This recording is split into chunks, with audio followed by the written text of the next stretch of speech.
ఇప్పుడు ఇంట్లో ఈగల మోతుంటే కేరళ పోయిన పల్లకీలు మోస్తాం. నీ ఇల్లే చక్కగా లేదు, ఇక్కడ ఇచ్చిన 6 గ్యారెంటీలు అమలే చేయలేదు. ఈయన పోయి కేరళలో ఏమో చేసినామంటుండు.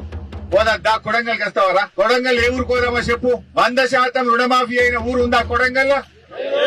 ఏ ఊరు కోదామా రా రేవంత్ రెడ్డి. నీ కొడంగల్ కూర్చొని మాట్లాడుతున్నా, నీ కొడంగల్కెళ్ళే మాట్లాడుతున్నా, నేను ఎక్కడి నుంచో మాట్లాడతలేదు. కరోనా వచ్చినా కేసీఆర్ బరాబర్ రైతు బంద్ చేసిండు.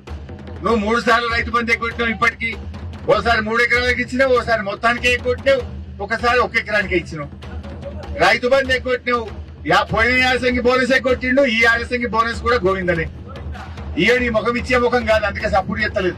ఈ అందానికంటే కేరళలో పోయి నేనేమో ఏం పడగొట్టినావు నువ్వు? ఉన్న రైతు బంధు ఉడగొట్టినావు. ఉన్న కళ్యాణ లక్ష్మికి చక్కగా వస్తలేదు, పిల్ల ఉడితే గానీ కళ్యాణ లక్ష్మి చెక్ వస్తలేదు. బతుకమ్మ సీరియల్ బంద్ అయినాయి. కేసీఆర్ కిట్టు పథకం బంద్ అయిపోయింది.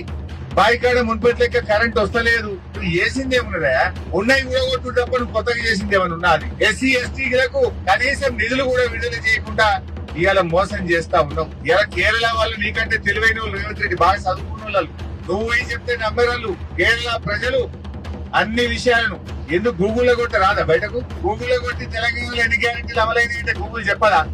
మహాలక్ష్మి ఎగగొట్టిండు, ఈయన 4 నెలల పెన్షన్ ఎగ్గొట్టిండు, రైతు బంధు 3 పంటలకు ఎగ్గొట్టిండు, రుణమాఫీ పావులు చేసి భార్య ఎగ్గొట్టిండు అని గూగుల్ చూపియదా రేవంత్ రెడ్డి? నువ్వు పోయి కేరళలో చెప్తే నేను నమ్ముతారనుకున్నావు. నువ్వు మహారాష్ట్ర పోయినా వాడు కాంగ్రెస్ ఓడిపోయింది, నువ్వు కేరళ పోయినా వాడు కూడా మీద ఐరన్ లెక్కు. నువ్వు చేసిందేమున్నది?